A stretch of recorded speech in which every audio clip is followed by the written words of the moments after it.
नमस्कार। कभी सोचा है कि चलती बस जब अचानक ब्रेक लगाती है तो हम सब आगे की तरफ क्यों झुक जाते हैं? या फिर एक भारी भरकम रॉकेट को अंतरिक्ष में कौन सी ताकत धकेलती है?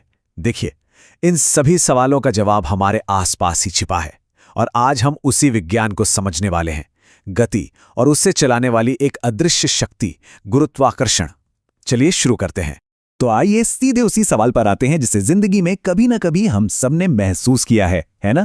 सोचिए जरा, बस अपनी रफ्तार में है और फिर अचानक जोर से ब्रेक लगता है और हम सब आगे की ओर गिर पड़ते हैं। आखिर ऐसा होता क्यों है?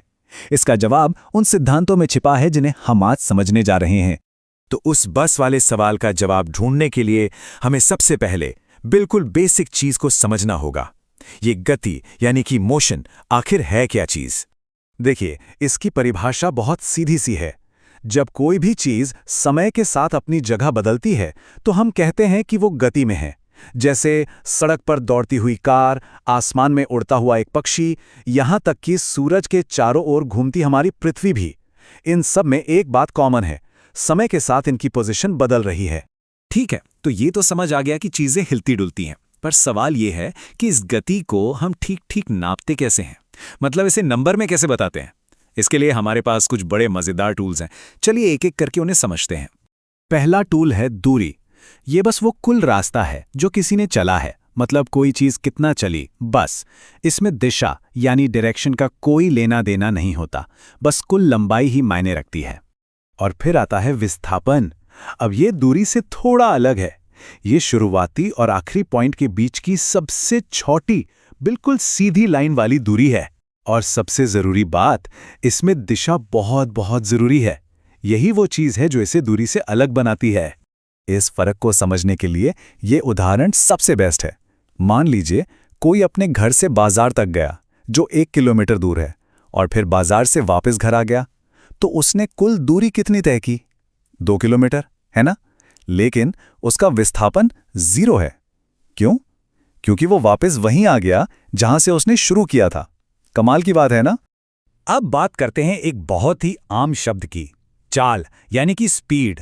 ये हमें बस इतना बताता है कि कोई चीज कितनी तेजी से अपनी दूरी तय कर रही है। इसका फॉर्मूला भी सिंपल है, तय की गई दूरी को लिए गए समय से भाग दे दीजिए, स्पीड मिल जाएगी। और फिर आता है वेग यानी वेलोसिटी। आप इसे चाल का जुड़वां भाई समझ सकते हैं, लेकिन एक बड़े ट्विस्ट के साथ। वेग में रफ्तार के साथ साथ दिशा भी होती है। तो अगर आप कहते हैं कार 50 किलोमीटर प्रति घंटा की रफ्तार से चल रही है, तो ये चाल है।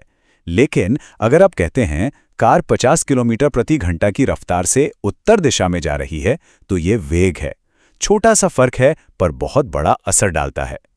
अच्छा, अभी तक हम एक जैसी रफ्तार से चलने की बात कर रहे थे, पर असल जिंदगी में तो ऐसा नहीं होता। रफ्तार कम होती है, ज्यादा होती है ना? तो जब गति में बदलाव होता है, तब क्या होता है? यहीं पर एंट्री होती है त्वरण की, यानी एक्सेलरेशन की। त्वरण का सीधा सा मतलब है वेग में बदलाव।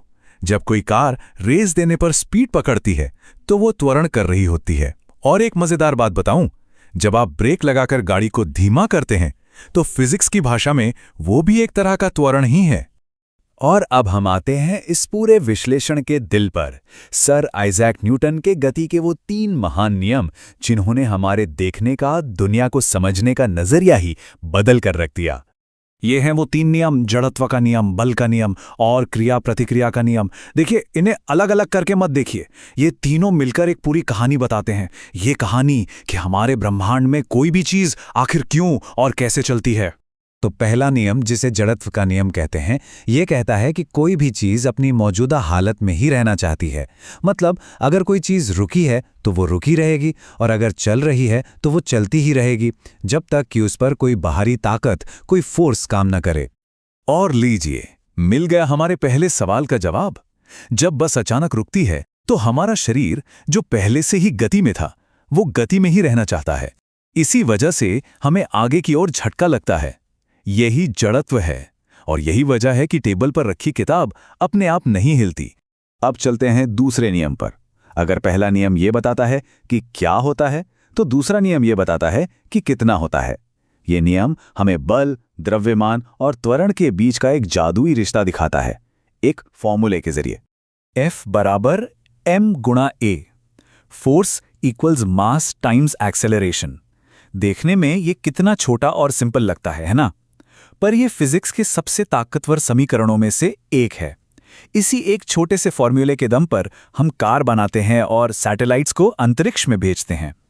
और अब आखिरी नियम, जो शायद सबसे मशहूर है। हर क्रिया की एक बराबर और उल्टी दिशा में प्रतिक्रिया होती है।